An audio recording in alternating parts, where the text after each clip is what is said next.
Welcome, beautiful people, and thank you for joining us on Till the Wheels Fall Off, a podcast by Two Faux Couple. I'm Matt. And I'm Paige. And we're here to inspire others, to bring you guys into our lives and tell you a little bit about our journey. Over 20 years together, we've learned a few things. We're going to work toward being the best version of yourself possible. We're going to dig into building a positive mindset, discuss mental health, addiction recovery, improving fitness, building businesses, and insight into what it takes to navigate life today.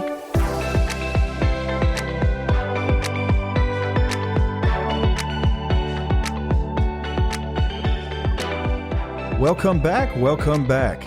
Guess what? Chicken butt. No. 2023 is going to look exactly the same as 2022 unless you get out of your comfort zone. Oh, yeah. So we're talking about resolutions. I don't even like that word. Nope. Resolutions. Do we do resolutions? We do not. We do not do resolutions. And resolutions don't work. In general, I think you could look at them and say they don't work. For most people anyway. Generally, and here's why. We got 3 reasons why. 1, they're generally things we think we should do. Like we think we should stop smoking. We think we should lose weight. We think we should do these things, but do we really want these things? Typically, I think people want this. They think they should do these things, but they don't really want this stuff. Well, what does want mean? Like you want it, but are you willing to do what it takes to actually get there? And we'll get there. Yeah. So smoking, eating better, exercise, work-life balance are some typical resolutions that don't work because there's just things that we think we should do. What's 2? No follow through and no commitment. Or commitment comes from within. Inside. Yeah. It's an inside job. Yeah. So you have to be, it's part desperate, like desperation. It's part willingness and it's part opportunity. Right. So all of these things have to come together to lead to long-term commitment. That's kind of a tricky X factor of it too. It's desperation, willingness, and what was the other one? Opportunity. Opportunity. So you can have 2 of the 3 and not get any results. Yeah. All 3 have to be present. Exactly. That's a tough one. Yep. So no follow through, no commitment. Number 3, fear of change. Ooh. Possibly the greatest inhibitor of all success in people is this fear of change. It's probably the largest detractor from our want or need to make change in the first place.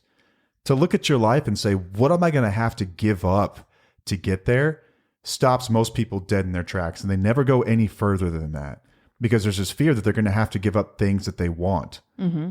Or there's this fear of the unknown. Like what would happen if I did this? It's not comfortable for me, so I just won't do it at all. Right. It's a tough one. The biggest factor here is fear. So what are we going to call this instead? We struggled with this for a little while. Like, okay, so if it's not a resolution, then what is it? It was hard to put this into words, but we figured it out. What we came up with was, let's call it a promise to challenge. Yep. A promise to challenge. And not the type of challenge that your kids are always talking about that's on YouTube where they're going to buy only blue things in the store or whatever dumb things these YouTubers have come up with. Hey, it keeps them busy sometimes. Speaking of YouTube, before we go any further, we, because of popular demand, will soon, I guess, make our YouTube channel, right? Yes. It's in the works. We've started it. It's in the works. The first couple times I heard that someone wanted us to have a YouTube channel to watch this stuff, I thought that's crazy. There's no way that was just a one-off. But I've heard it enough times now, and I'm still surprised that people want to watch us talk. But we live in a video age, and people would rather watch videos than they would listen or anything really. Yeah, luckily we've been recording these episodes. So we do have footage. We will upload it. It may not be the prettiest. Not yet. Not it's yet. Gonna be great, we will though. get there though. We will get there. Anyway, back to this. Okay. A promise to challenge. Yes, a promise to challenge yourself too. Are we changing it again on the fly here? No, because that's what I wrote down. Okay. All right. A promise to challenge yourself. I like that better, actually. A promise to challenge yourself. It's a promise to challenge yourself.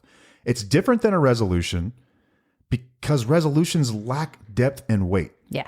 A promise to challenge yourself, it's an inward focus on defiantly opposing our current way of thinking. That's a mouthful, but yeah, it's an inward focus. So looking inside yourself and defiantly opposing what you think you hold to be true. things that you think you don't know anything. That's the first step in really making any sort of changes, is this willingness to accept outside perspectives and different ways of thought. Because if you knew what you were doing, you'd have already figured this out. Let's be real. Yep. You haven't figured it out yet because you're not challenging what you think you already know, Yes. what you know. Like any business, we do an inventory every single year. And like any business, they have to see where they stand on the books. All right. What do we have too much of? What are we missing? And so in order to achieve balance and get to where we want to be, the best position to achieve our goals, we take an inventory of our energy and where our time is being spent. I think that that's pretty reasonable first step, don't you? Yes. Okay. So what are some examples? I know that's a lot and it's kind of a weird concept, but give me some examples. Okay, please. well, I'm going to think about this time last year. I wanted to lose weight. And I would think of that as being a resolution, but I never put that into words, right? I was just like, I want to lose weight. I knew I couldn't do the same thing over and over again that I'd been doing before to get there. I had to actually take an inventory of what I was currently doing, my current habits that were, affecting me in a negative way. So, what if you have a doctor who's telling you that your blood work keeps coming back, poorly, and Looking you need nasty to on the cholesterol numbers, right, your and all that cholesterol stuff. numbers, and you need to lose weight. Your doctor's telling you these things, or do you struggle with keeping up with your kids? Heavy breathing as you're trying to throw the ball back and forth in the room. Or, going up the stairs, because that was me. I would go up the stairs and I'd be panting like a freaking dog. It was embarrassing. Yeah, and I was 35 years old and couldn't really walk up the stairs. What about, you hate the way you look in your pictures, or you're hiding behind your kids in pictures, or you're trying to avoid photos. These are all of the things that you can take inventory of, that you're looking at and how it's affecting you in your life. Exactly. So you look at your life and say, okay, I want to make a change. I want to get healthier. I want to lose weight. Most people won't even start to make a change until they see how the action of not caring about your weight is negatively affecting them. Yes. So what you just talked about, which is, okay, I can't even walk up the stairs at the office. My kids wear me out. I hate the way I look in photos. And you mentioned something that I just clicked in my mind. Is that a trick that you women run? Is it you hide in front of your kids or hide behind the kids? Absolutely. I didn't know that. And you just said it. And I think about all the profile pictures I've seen over the years where they're hiding behind the kids. And I'm like, oh, sneaky. Yes. Oh, I didn't know that. You used to do this too, huh? Right. Okay. Interesting. Yeah. And I learned something today. And I was even thinking that, I even tried the route of, I can be happy being this way. I can be happy hiding behind my kids. I can be happy not, walking up the stairs and not being able to breathe. And I was just lying to myself. So that's part of my inventory as well, because I had to really dig deep to see if I was truly happy doing these things. So once this inventory is done, then you need to look at what would need to change in order to achieve the goal. Yeah. So you see where things have negatively affected you. You see where you are now. Then you see what you want. Now let's talk about what needs to happen in order to achieve that. So another example is, let's say you want to grow a business. So it's pretty simple. You take an inventory of your finances, your current schedule, so like your hours that you spend working, your plan to grow, and then your current state of things. Like, how is your current state negatively affecting where you want to be? Yeah. Like, are you spending too much time on the wrong things, which I see a lot in business owners. They're still in the weeds and they need to be working on higher level stuff. Does your work-life balance suffer? Is that something that you can look at and pinpoint and say, okay, I can definitely tell there's a problem here. Here's what it looks like. Is your growth slowing? These are signs that your current actions are not producing the result you want. It's right there on paper. That's why we suggest doing an inventory, like an actual inventory, not a mental inventory. Yes. A real one. Write the stuff on Write paper. it down. Make it real. Make it tangible so you can go back and look at it and see, oh yeah, because it's easy to forget. Yeah. Put the stuff down. All right. What's anxiety is a big one. Right. This was a thing for me. Like, what if you want less anxiety this year? Okay, this is a big one for a lot of people, I think. Take inventory of your actions, your triggers, your coping mechanisms. Like, are you drinking heavily whenever you feel super anxious? Are you laying around when you know you need to be doing something else? Write down these things.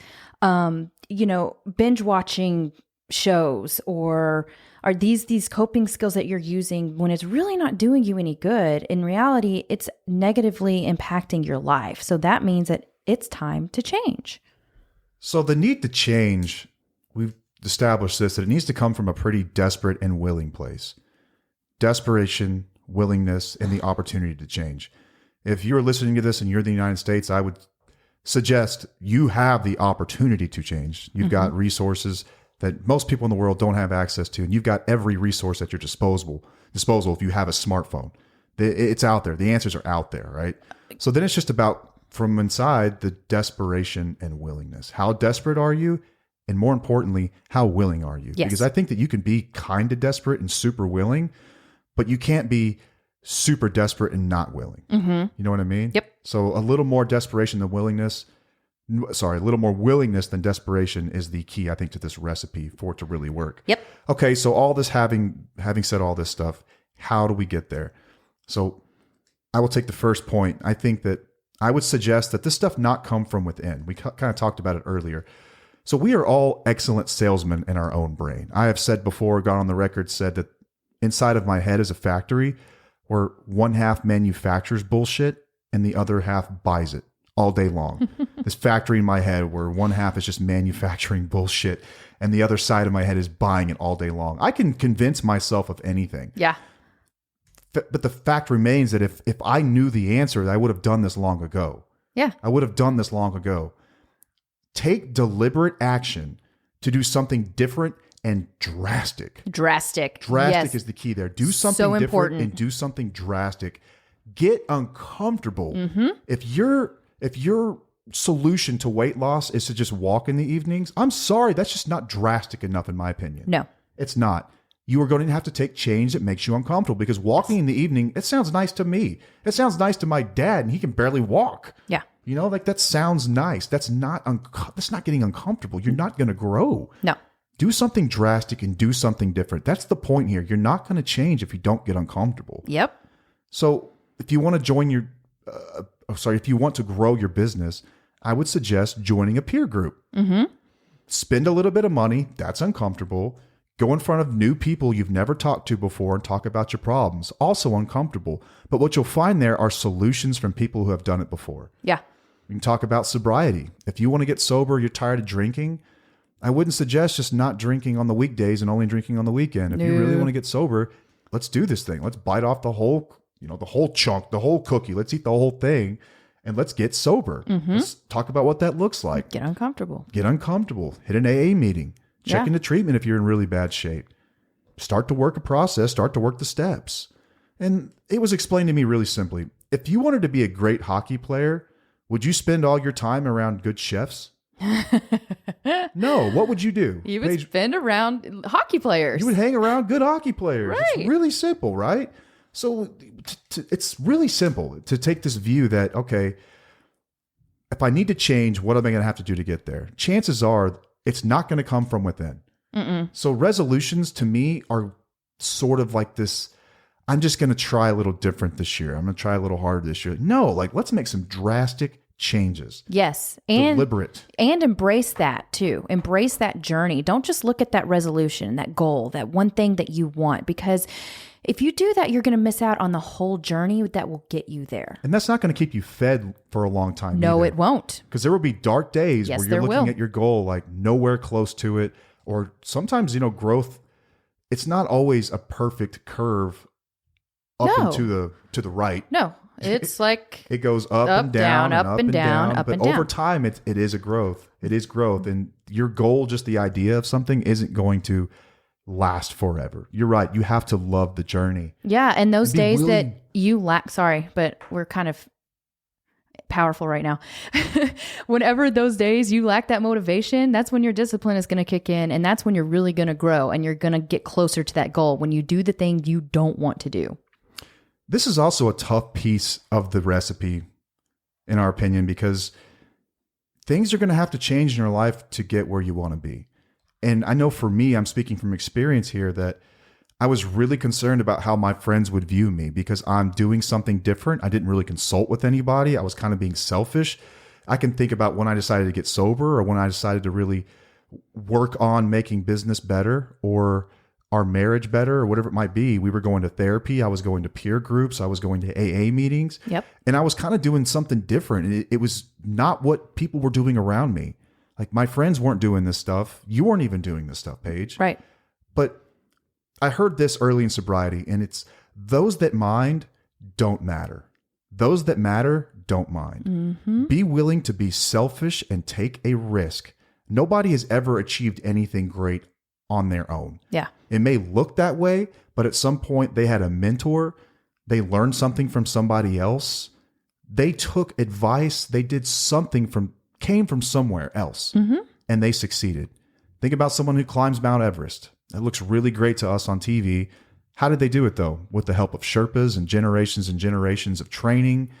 It's just not as simple as you think it is. You're not going to accomplish stuff on your own. Right. You have to be willing to look at your mind and say, I don't know. And that's okay. Yeah, like we're part of programs. That's what we do to grow. We ask for help. We read self-help books. We do things. We don't just, these things don't just pop up. This is from experience. Never be too proud to say, I don't know. Yes. Or ask for help. Mm-hmm. Which is kind of rich coming from Paige, because this is a person that will look at a house that's destroyed and say, I'm overwhelmed, and not look at me and go, would your ass get up and help me a little bit?